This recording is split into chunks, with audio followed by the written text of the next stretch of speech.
Hello everyone. Today we will discuss about crystal symmetry, operations and element. A symmetric operation is one which carries the crystal structure into itself, that is leaves the crystal and the environment invariant.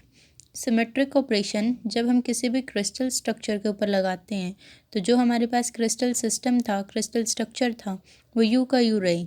ऐसे operation को हम बोलेंगे symmetric operation. If a body attains its initial position after an operation, the body is said to possess symmetric corresponding to that operation. अगर body वही की वही अपनी initial position फिर से अटेन कर लेती है ऑपरेशन लगाने के बाद, तो उसको हम बोलेंगे crystal symmetric corresponding to that operation. अब हमारे पास सिमेट्रिक की 4 टाइप्स हैं, तो उन 4 टाइप्स का नाम है translational symmetry, rotational symmetry, reflection symmetry और इन्वर्जन सिमेट्री। हम ट्रांसलेशनल सिमेट्री को 1D के अंदर देखते हैं, रोटेशनल और रिफ्लेक्शन को 2D के अंदर और इन्वर्जन को 3D सिमेट्री के अंदर। फर्स्ट देखते हैं हम ट्रांसलेशनल सिमेट्री, इसको हम 1D के अंदर देखेंगे। जैसे हमने देखा AB हमारे पास T वेक्टर है, इसको हम डिनोट करने के लिए अगर हम इसकी लेंथ देखें, इन यूनिट सेल के बीच का डिफरेंस देखें, अगर हम हॉरिजॉन्टली 2 पॉइंट्स के बीच का डिस्टेंस देखते हैं तो हमारे पास A है, अगर वर्टिकली देखते हैं तो B है। तो हम टोटल ट्रांजिशन वेक्टर को कैसे लिखेंगे? A और B की फॉर्म्स में हम लिखेंगे 2A प्लस में 1B, जहाँ पे हमारे पास 2 और 1 रियल नंबर्स हैं। अब हमारे पास इसके अंदर भी 2 आते हैं, प्रिमिटिव और नॉन प्रिमिटिव। प्रिमिटिव में जो हमारे पास कॉफिशिएंट होंगे वेक्टर्स के वो रियल नंबर होंगे, लेकिन नॉन प्रिमिटिव में हमारे पास कॉफिशिएंट रैशनल नंबर होंगे। जैसे कि बी पार्ट में एग्जांपल लिखा हुआ है T=3/2A + 7/2B। सेकेंड आते हैं हमारे पास rotational symmetry. If a body remains invariant after a rotation through an angle phi, the body is said to possess n-fold rotational symmetry. अगर हम किसी बॉडी के ऊपर जिसको रोटेट करते हैं और वो अपनी पहली जैसी शेप में आ जाती है तो हम उसे बोलेंगे रोटेशनल सिमेट्री। रोटेट करने पे वो पहली वाली शेप में आ जाती है तो उसे बोलेंगे हम रोटेशनल सिमेट्री। जैसे हमारे पास फर्स्ट फिगर हमने देखा क्यूब है, अगर हम इसको 90 डिग्री पे रोटेट करेंगे तो ये फिर से वही क्यूब बन जाएगा, 180 पे करेंगे फिर से, 270 पे करेंगे फिर से और 360 पे करेंगे तो वही से। तो 4 फोल्ड रोटेशनल सिमेट्री हमारे पास। रोटेशनल सिमेट्री निकालने का हमारे पास फॉर्मूला होता है n=360 में थीटा। थीटा हमारे पास मिनिमम एंगल रोटेशनल सिमेट्री का होता है।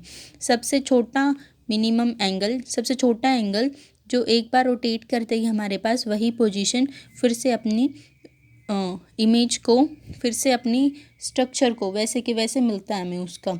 सेकंड हमने देखा ओवल शेप। ओवल शेप को हम 180 डिग्री पे फुली रोटेट करेंगे फिर जाके उसकी वही शेप मिलेगी हमारे पास। तो इसकी रोटेशनल सिमेट्री निकाल लेंगे 360 में 180 डिग्री। तो हमारे पास इसमें आ गया 2 फोल्ड रोटेशनल सिमेट्री हमारे पास ओवल की। थर्ड हम निकालते हैं सर्कल की। सर्कल में हम उसको चाहे 1 डिग्री से भी रोटेट करें हमारे पास वही की वही फिगर फिर से आ जाएगी। तो हमारे पास इसमें हमारे पास इनफाइनाइट हो सकते हैं, सो इसकी रोटेशनल सिमेट्री भी इनफाइनाइट रोटेशनल सिमेट्री है। फोर्थ हम देखेंगे इक्विलेटरल ट्रायंगल में। इक्विलेटरल ट्रायंगल में हम अगर फिगर को 120 डिग्री से रोटेट करते हैं तो हमारे पास फिर से वही ट्रायंगल बन जाएगा। तो इसके फोल्ड ऑफ सिमेट्री निकालने के लिए हम 360 को 120 से डिवाइड करेंगे तो 3, यानी कि equilateral triangle has 3 fold rotational symmetry.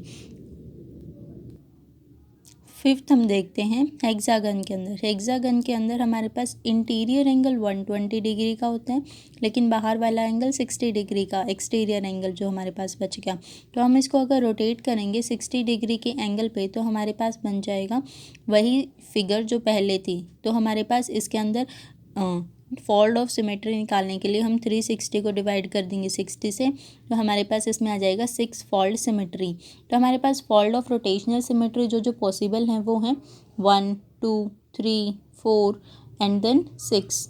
हमारे पास 5 और 7 रोटेशनल सिमेट्री पॉसिबल नहीं है। ये भी हमारे पास क्वेश्चन आता है पेपर में, वाही crystal can not have 5 fold और 7 फोल्ड रोटेशनल सिमेट्री। ये हम सबसे बाद में देखेंगे, ये वाला क्वेश्चन अलग से करेंगे। अब हम आते हैं थर्ड पे। थर्ड है हमारे पास रिफ्लेक्शन सिमेट्री।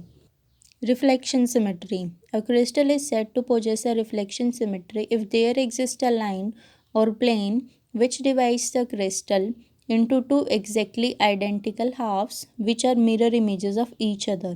फॉर एग्ज़ाम्पल अगर हम आई को देखते हैं, आई को अगर हम मिरर इमेज में देखेंगे तो वो आई का आई ही रहेगा, हमारे पास उसका इन्वर्जन नहीं होगा। अगर हम उसको रिफ्लेक्शन के बाद भी हमारे पास वही इमेज यू की यू रहती है तो हम उसे बोलेंगे रिफ्लेक्शन सिमेट्री। नेक्स्ट आते हैं हमारे पास inversion symmetry. A crystal is said to possess centre of symmetry और inversion centres if it for every lattice point at position r is also present। For example IoT, जैसे कि हम water images देते हैं, वाटर इमेजेस में हमारे पास जो object होता है वो बिल्कुल इन्वर्स हो जाता है, हमारे पास बिल्कुल उल्टा हो जाता है उसका। जैसे कि हम आई की देखेंगे तो हमारे पास वाटर इमेज आई की आई रहेगी, लेकिन टी हमारे पास इसका एग्जाम्पल नहीं है। टी हमारे पास आएगा रिफ्लेक्शन सिमेट्री में इसका। अब हमारे पास आता है एक नोट है, बहुत ही इंपॉर्टेंट है ये। अब हमारे पास जो सिमेट्री की 4 टाइप थी उनमें फर्स्ट को छोड़ के जो नीचे वाली 3 बच गई, रोटेशनल, रिफ्लेक्शन और इन्वर्जन, इनको हम बोलते हैं पॉइंट सिमेट्रिक ऑपरेशन। इसके अंदर हम इन तीनों के अंदर एक पॉइंट के अराउंड सिमेट्री चेक करते हैं, हम रोटेशनल में भी, रिफ्लेक्शन में भी, इन्वर्जन में भी। तो हमारे पास जो नोट था वो है, अगर हम ट्रांसलेशनल के साथ कोई भी एक पॉइंट सिमेट्री लगा देते हैं, पॉइंट सिमेट्री का ऑपरेशन लगा देते हैं तो वो हमारे पास कंपाउंड ऑपरेशन बन जाता है।